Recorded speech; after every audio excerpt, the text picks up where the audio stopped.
fabricate a story and then change it and lie that she's in labor when Archie's already been born for several hours. There's something almost eerie about the way a story, polished to a brilliant sheen, can fracture when just a few facts come to light. That's precisely what happened when Meghan Markle and Prince Harry welcomed their son, Archie, into the world. Or at least that's how it felt to a public caught between admiration and doubt. For months, the world had seen carefully curated glimpses. The glowing pregnancy photos, the hand-in-hand appearances, the talk of a modern royal family writing its own rules. But behind the scenes, the reality was a lot more tangled than anyone imagined. Even her kids are fake produce, it turns out. Well, we don't know looks that. like they could be. On the morning of May 6, 2019, Buckingham Palace issued a statement that felt almost routine. The Duchess of Sussex had gone into labor. Harry was by her side. The media gathered outside, bracing for the first photos. Hours passed in that peculiar hush that always precedes big royal announcements. Then, in the early afternoon, another update. Archie Harrison Mountbatten Windsor had arrived safely. But the timeline was already a little strange. The announcement that Meghan was in labor came out just after 2 o'clock in the afternoon, but the birth, it turned out, had happened at 5:26 that morning.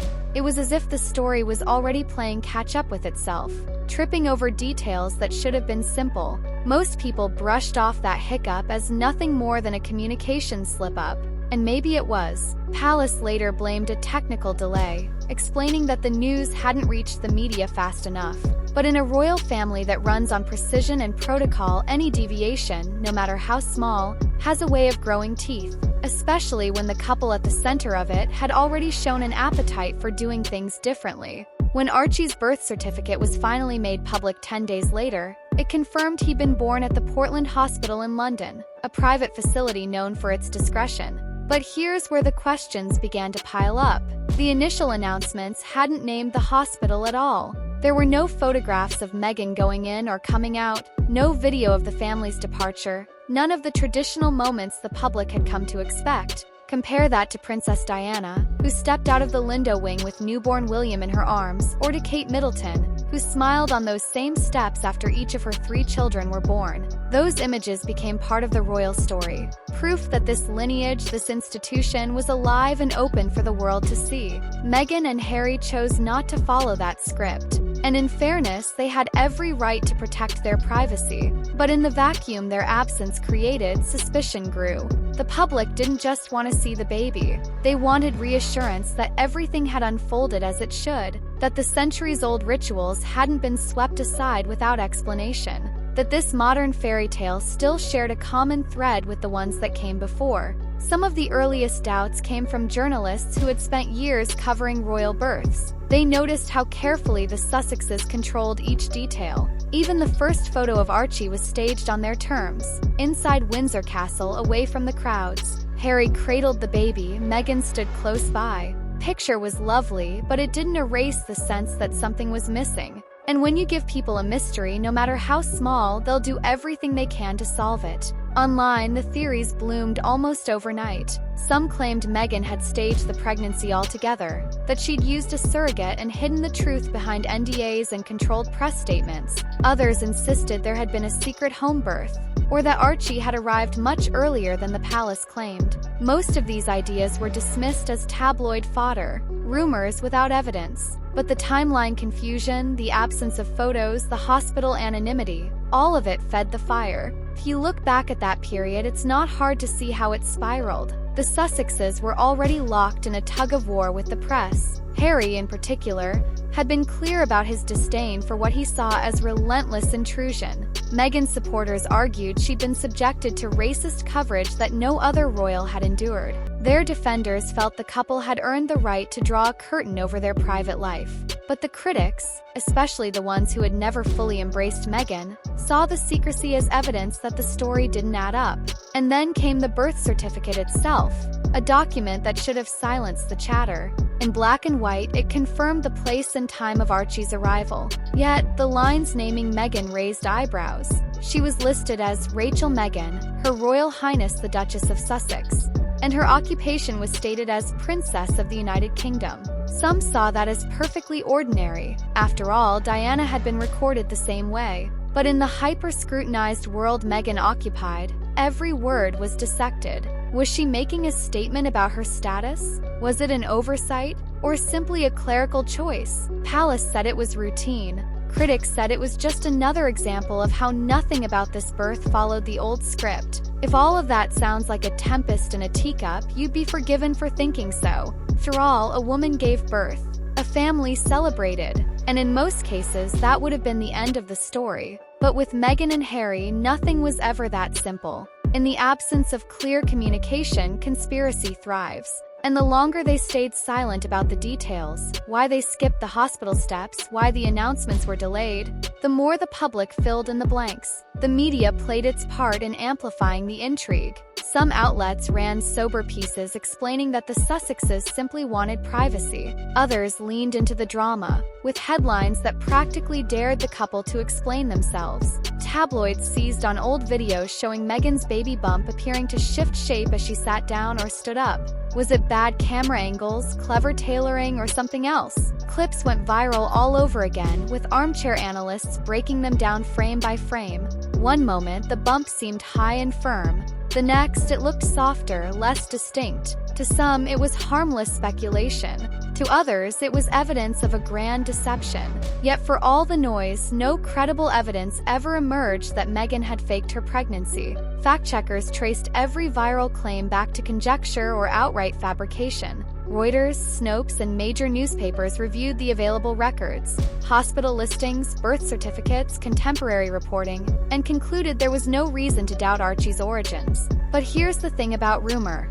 Once it takes hold, it doesn't need proof. It only needs oxygen. And the palace, with its tradition of dignified silence, refused to smother the flames. What's fascinating is how quickly this one event became a touchstone for deeper anxieties. About the monarchy itself, about who belongs, and about what happens when centuries of tradition collide with a couple determined to break the mold. For Harry, protecting Meghan was more important than upholding every ritual. For Meghan, controlling her own story meant rejecting the expectations that had crushed so many women before her.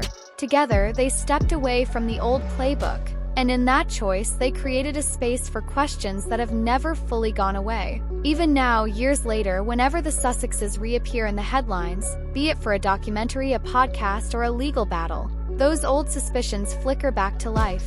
Public memory is long, and the internet never forgets. Every time the story resurfaces, people revisit the same footage, the same timelines, the same documents. And no matter how often the facts are restated, the sense of unfinished business lingers. That's the power of a narrative that feels incomplete. Doesn't matter how many official documents are published or how many clarifications are issued. When trust erodes, speculation fills the gap. And in the story of Archie's birth, that gap was never fully closed. Yet even as official records emerged to settle the matter, the silence from both Meghan and Harry allowed the uncertainty to calcify into something bigger. For their supporters, it was proof that the couple had been forced into defensive postures by an unrelenting press corps.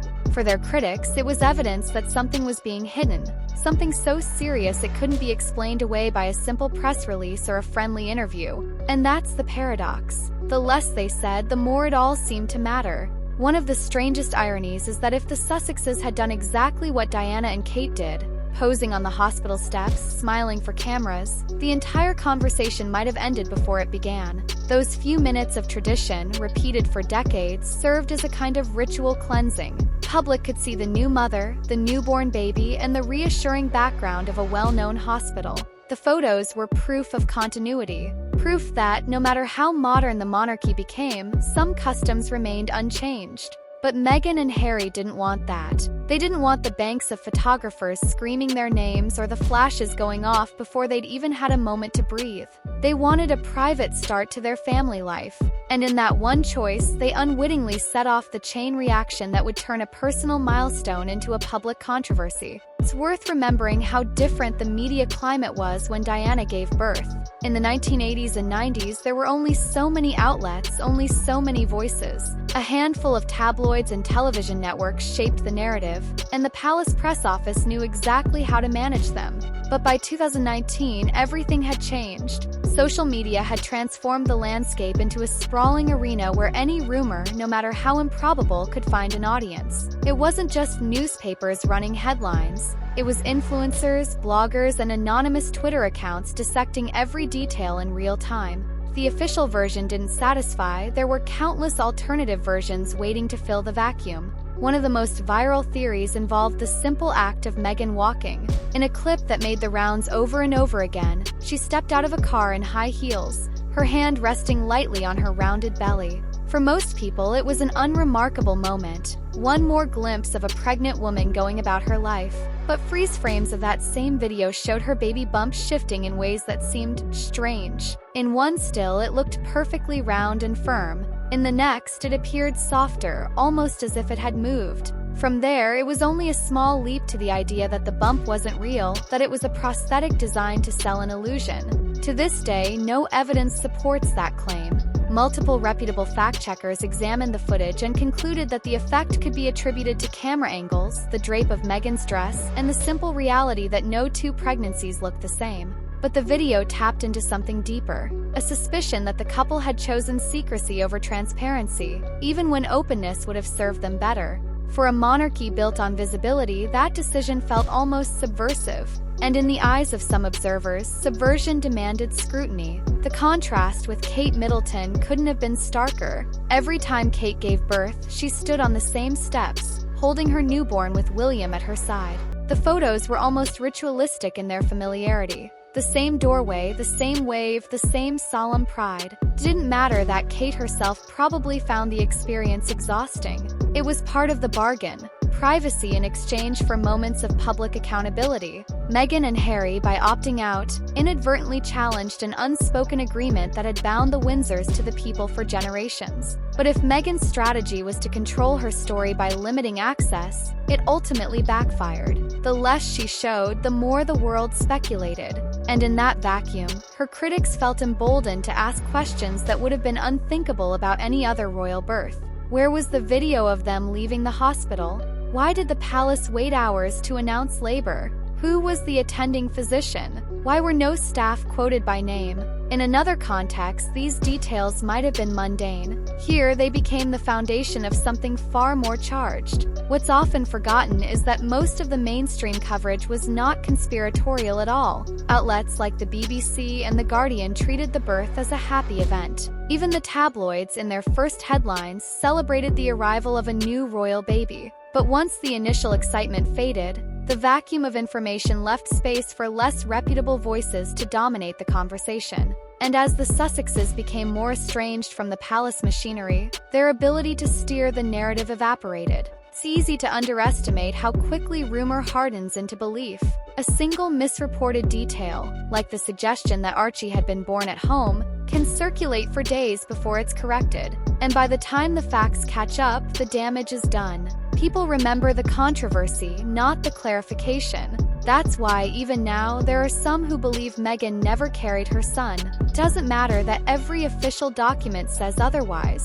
The doubt has become part of the story. And yet, even as the speculation reached fever pitch, there was a curious stillness from the couple themselves. Meghan and Harry didn't address the rumors directly. They never held a press conference to set the record straight. They never provided the kind of access that might have put the doubts to rest once and for all. For some, that silence was dignified, a refusal to dignify nonsense with a response. For others, it was confirmation that there was something to hide. Behind the scenes, palace aides were reportedly baffled. Some said they were told at the last minute that Meghan would deliver at Portland Hospital, not at home. Others claimed they weren't informed until after Archie was born. These conflicting accounts only deepened the sense that no one really knew what was happening. And when royal insiders are left guessing, the public assumes the worst. It's important to remember, too, that Meghan and Harry were not operating in a vacuum. They were part of an institution that prizes ceremony and continuity above all else. Deviating from that tradition, however innocently, always carries risk. And in the crucible of public opinion, small deviations become enormous fissures. Even now, years later, those first days of Archie's life remain a kind of Rorschach test. To some, they are proof that the couple were hounded into secrecy by a media machine determined to break them. To others, they are evidence that Meghan and Harry could never quite be trusted to tell the whole truth. And somewhere between those extremes lies the mundane reality that two people tried to protect their privacy and discovered too late that privacy itself can become a liability. There's a lesson in that, one the Sussexes learned the hard way. In the age of social media, transparency isn't just a courtesy, it's a shield. Without it, every gap in the narrative becomes an invitation to speculate. Every unanswered question becomes proof of a cover-up. And every attempt to reclaim control can look, from the outside, like another layer of deception. Consider the way the public dissected Meghan's wardrobe. The colors she wore, the way she held her hands, even the angle of her body in photographs. Every detail was mined for hidden meaning. Was she cradling a real baby bump? Was it a cushion? Was she trying to distract from something else? In any other context, these questions would have sounded absurd, but in the climate of suspicion that had taken hold, they seemed almost logical. And the longer the palace remained silent, the more the story took on a life of its own. Mainstream outlets began to report on the conspiracy theories, if only to debunk them. But in doing so, they amplified them further. It was the perfect feedback loop. Rumor begets coverage, which begets more rumor, which begets more coverage. And with each news cycle, the boundary between fact and fiction eroded a little further. What made it all the more surreal was that Meghan and Harry had built their post-royal identities on the promise of authenticity. Their interviews, their documentaries, their public statements, all revolved around the idea that they were finally free to speak their truth. And in many ways, that was true. But for critics, the question was unavoidable. If you're committed to honesty, why leave so many basic facts unexplained? That's the contradiction at the heart of this saga. The Sussexes were determined to control their narrative, but in doing so, they lost control of the story altogether. They wanted to draw boundaries, to protect their child from the glare of the cameras. But in the process, they created a mystery that was too tempting to ignore. Even now, Archie's birth certificate remains one of the most scrutinized documents in modern royal history. Every line has been analyzed, every omission debated. The absence of the hospital's name in the initial announcements, the delay in releasing the certificate, the decision to skip the traditional photo call. All of it has been pulled apart, reassembled, and argued over ad nauseum. And the more people study it, the more convinced they become that something, anything, must be hiding in the gaps. But maybe the truth is simpler than all the theories suggest. Maybe Meghan and Harry were just two new parents who wanted a moment of peace in a world determined to deny it to them. Maybe the secrecy was never about deception, but about survival. And maybe in the end, the real scandal isn't what they did or didn't do, but the way we all insisted on making their story our own. And yet, the fascination didn't stop at Archie's birth certificate or the absence of a photo call. Grew into something larger, a referendum on what it meant to be a modern royal. For some, Meghan and Harry were trailblazers, willing to risk the wrath of centuries of tradition to protect their autonomy. For others, they were calculating opportunists, eager to cherry-pick the perks of royalty while discarding the obligations. Whichever side you landed on, the debate never stayed contained to the facts, spilled over into culture wars, media battles, and endless online arguments that had little to do with a baby's arrival and everything to do with identity.